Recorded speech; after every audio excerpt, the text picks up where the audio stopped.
The Selfish Path to Romance. Download Chapter 1 for free at drkenner.com. Right now, I want to turn to the phones and take a call from a woman who could definitely use a smile on her face. I want to end my life, but I have a daughter, and I can't do it with her.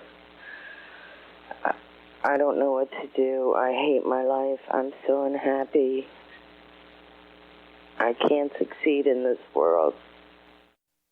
Okay, now that's very tragic. I hate my life. I'm so unhappy. I can't succeed in this world. I want to end my life. I want to end it, but I have a daughter, and I don't feel I can do it. So what do you do when you're in that situation, when you feel so enormously stressed out? You feel hopeless. You feel it's beyond sad. You've already concluded that there is absolutely no hope in this world. How do you pull yourself out of that funk?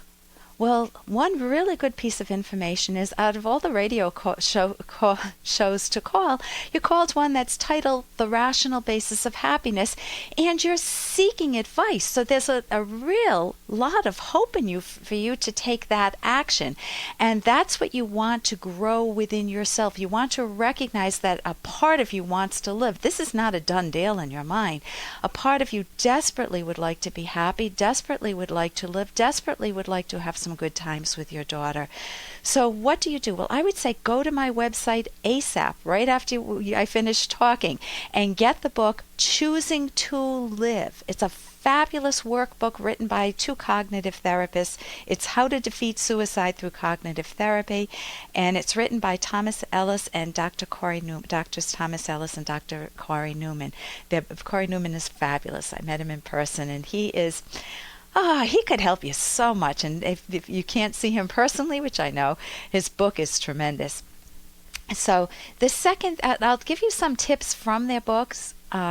People commonly, there are common reasons that people they get to the end of their rope. They just feel like life will never get better, nobody loves me, or I can't succeed in life. There are real fundamental views about themselves. I'm a failure, or I'm unlovable, or I'm no good, some variation on that theme. There are views about other people. Nobody is there for me. People leave me. My relationships are broken, or everyone around me dies. Maybe you've had a lot of losses in your life, or there may be conclusions about the world, which is the one that you're bringing. There's nothing left for me in this world. I can't achieve my values in this world, or it can be your future. What's the use? Why bother? Nothing ever goes right, and you're predicting a negative future right off the bat. Well, the good news is that all of those are massive distortions in 99.999% of people's cases, that there are wonderful things you can do, but when you pollute your mind with those ideas, it does indeed feel hopeless. So how do you get yourself out of this funk? Well, one of the peculiar things that this book suggests that you do is to... Hey, I got to interrupt this because we've got to pay some bills. 30 seconds, that's it. A very quick ad, and then Ellen will be back. Romance. I wish I knew more about what girls want from a relationship. Boy, I wish I knew more about what I want. Where's that ad I saw? Here it is. The Selfish Path to Romance, a serious romance guidebook. Download Chapter 1 for free at selfishromance.com and buy it at amazon.com. The Selfish Path to Romance. That is interesting. How do you get yourself out of this funk? Well, one of the peculiar things that this book suggests that you do is to have an argument in your mind. List all the pluses of suicide. And you will notice with each one there is a catch, and I'll give you just one. If you say I'm a failure, at least I'll go out with one success, suicide, and it will help me feel in control, my death. And the catch is that death is the ultimate failure. You want to be a failure? Death is the ultimate failure, and it's the ultimate way of feeling out of control of your life.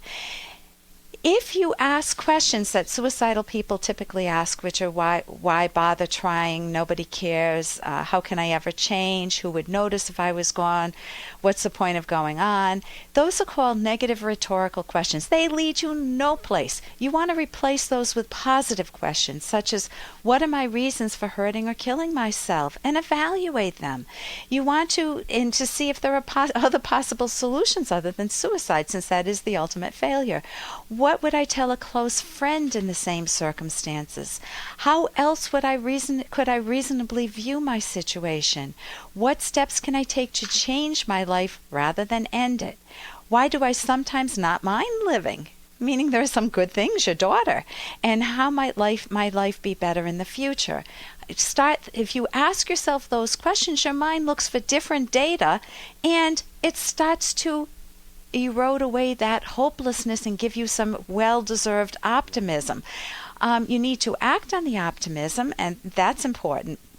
So what your ideas really, really matter. For more Dr. Kenner podcast, go to drkenner.com and please listen to this ad. Here's an excerpt from The Selfish Path to Romance, the Serious Romance Guidebook by clinical psychologist Dr. Ellen Kenner and co-author Dr. Edwin Locke.